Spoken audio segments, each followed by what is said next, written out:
Thanks for checking back at my channel, everyone. This is Busy Lady Life, and this is low carb enchiladas. I'm using my Instapot to help speed this process because I have frozen chicken thighs. Low carb tortillas. I like this brand. They're flour tortillas, so it's 19 grams of carbs, and then you have 15 grams of fiber. So you just subtract that out. So it's 4 grams, net grams of carbs per tortilla. Good flavor. I've tried other ones. It's probably one of my favorite ones. I have some homemade green salsa that I've made, salsa verde. I wouldn't say salsa verde. I didn't use tomatillas. Actually, these are my green tomatoes from my garden that I just made green salsa with, but it's fine. It'll work. I have regular salsa too that I'll probably add. And then I have some tomato juice over here that I've canned from a lot of tomatoes. But you can use regular tomato juice, regular salsa verde, and then I have some just side items with some lime, cilantro, and guacamole. First, you want to put in 3 pounds of, I have bone-in, skinned-on chicken thighs that I got from Costco. I added taco seasoning over it. I put my green salsa over it. Now I would probably, if you buy a jar of it, pull the full jar in over this, and then also use, in retrospect now that I've done it, probably 2 cans of tomato juice. I had this pressure cooking in my Instapot on manual for 40 minutes. Again, it was frozen. I probably should have done it for 30 because it did get a little brown at the bottom, or added more tomato juice in there. But it was still fine. As you're gonna see, the meat was very tender, had a lot of flavor in it. And then off it goes. I love the Instapot. For somebody that leads a busy life and you come home and you got frozen meals and you wanna get something going, this is perfect. Here's after 40 minutes. Can't really tell where it's browned area, but it is in the bottom. But you can see it's very fork tender, knife tender. So then I took all of these thighs out of the pot, put them in a bowl, took the skin off, took the bones out, shredded it really good. I added more green salsa in there to give the meat chicken flavor for my enchiladas.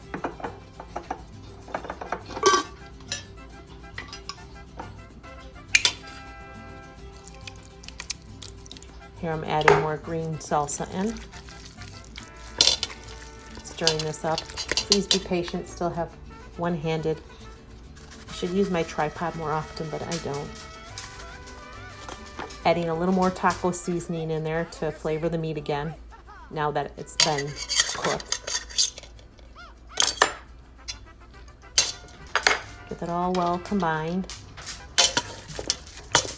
And when that's done, I'm going to start making my enchilada sauce. Now you can be quick about it if you wanted to and just buy a jar or a can of enchilada sauce at the store. But I didn't have anything on hand. I'm kind of just going with what I have at the house. So I just used some salsa, some stewed tomatoes. I have some tomato paste, and you'll see me just putting that in my blender with some cilantro, a little onion. I put some Sazon in there to give it some flavoring. There's the cilantro, there's onion. Can you hold this for me? Put that in a blender and just let it whip it up and make its own little enchilada sauce. Sometimes you gotta do with what you have. Oh. All right. And just be creative with the things that you have. Green salsa in there. I did. It works. Put a little red salsa in here. I think sometimes those are the best recipes when you just kind of make it from scratch and whatever you have on hand. It's surprisingly cilantro, good. some onion. What's the worst it can do? If you don't like it, it's not a good recipe, so don't do it again. Let's see how it goes.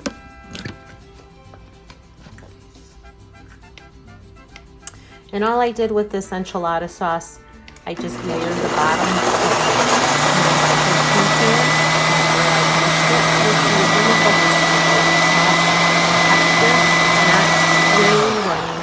It's not very, very super thick. it's just perfect enough to put down as a base on your pan. I have to say, after making this recipe, I think next time, which I'm giving you guys the advice, as what I'm doing in this video, I would not put cheese and probably not the sauce in my tortilla. I think I would just, next time, I'm just gonna put the chicken in there. It made it a little gummy. My son said it was a little gummy. He suggested not doing it next time. So just meat only, wrap your tortilla, add your sauce on the top and your cheese on the top. So when you see me do this step of holding the tortilla, putting some sauce on it, adding some cheese and putting the chicken, you know, if you want, you can opt out of that choice. But maybe you might like it. I just didn't. For me, it was just a little too gummy. I think it was the sauce and the cheese that just wasn't right for me. And mind you, I'm not Mexican, Latino, or anything, so I'm not the best at like home classic enchilada recipes. So this is just mine that I've kind of created myself.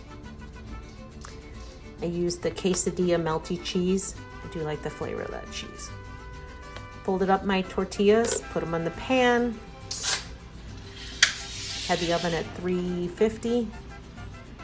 I baked them for about 30 minutes. Put a little cheese on top,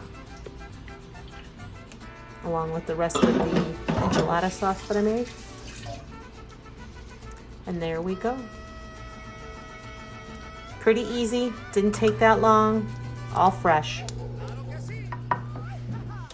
Here I'm lathering the enchiladas with the sauce.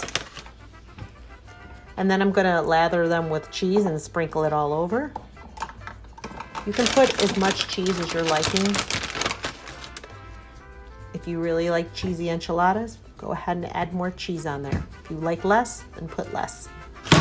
You could even put other things on there if you wanted. You wanted to put some sauteed onions. You wanted to put some chorizo over it. You can make what you want of a recipe. It's the freedom that you have. Then you place it into your 350-degree oven and let it bake for 30 minutes. Here's a peek at what it looks like in the middle of 30 minutes. And here I'm taking it out and ready to start plating.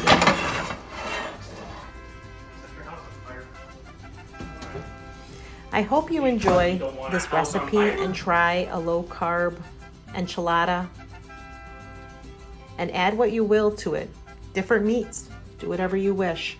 Leave a comment if you have some better suggestions or different ideas. I appreciate it. Thank you for stopping by at the Busy Lady channel. Thank you.